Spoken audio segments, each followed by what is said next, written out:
Assalamualaikum warahmatullahi wabarakatuh. Halo semua.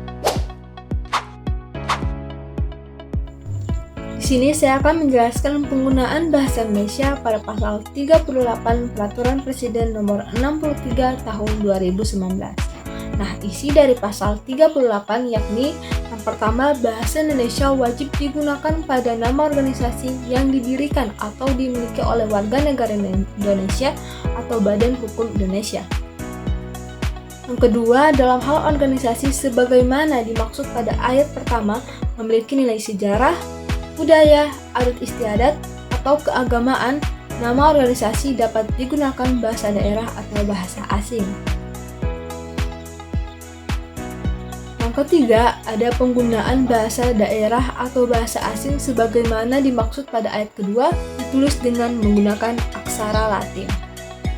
Intinya, pada pasal ini mengatur penggunaan bahasa Indonesia untuk nama organisasi, misalnya perusahaan, lembaga, komunitas, yayasan, atau kelompok. Tujuan pasal ini yaitu untuk meningkatkan penggunaan bahasa Indonesia sebagai bahasa nasional dan resmi. Yang kedua, menghormati budaya, adat, dan sejarah bangsa. Yang ketiga, mengakomodasi kebutuhan organisasi yang bersifat internasional. Dengan aturan ini, identitas nasional tetap dijaga, tetapi fleksibilitas diberikan dengan hal-hal tertentu. Berikut adalah contoh konkret penerapan pasal 38 Peraturan Presiden Nomor 63 Tahun 2019 tentang penggunaan bahasa Indonesia untuk nama organisasi dalam kehidupan sehari-hari. Yang pertama, nama organisasi yang harus pakai bahasa Indonesia.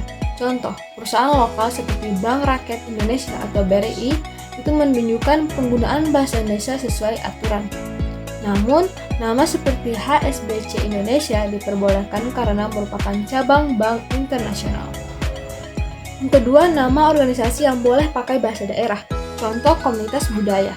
Jika sebuah kelompok seni lokal di Aceh menggunakan nama Sanggar Tari Mados, itu sesuai aturan karena mencerminkan nilai budaya.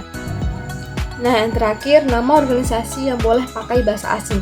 Contoh, organisasi internasional seperti United Nations Development Program atau UNDP Indonesia diperbolehkan karena merupakan nama internasional. Nah, itu saja contoh konkret penerapan penggunaan bahasa Indonesia pada pasal 38. Kesimpulan yang bisa kita ambil dalam kehidupan sehari-hari, aturan ini memastikan bahwa nama-nama organisasi mencerminkan identitas nasional, budaya, atau kebutuhan internasional dengan tepat. Anda akan sering menemui nama organisasi yang mematuhi aturan ini, baik di papan nama kantor, dokumen resmi, atau media publikasi.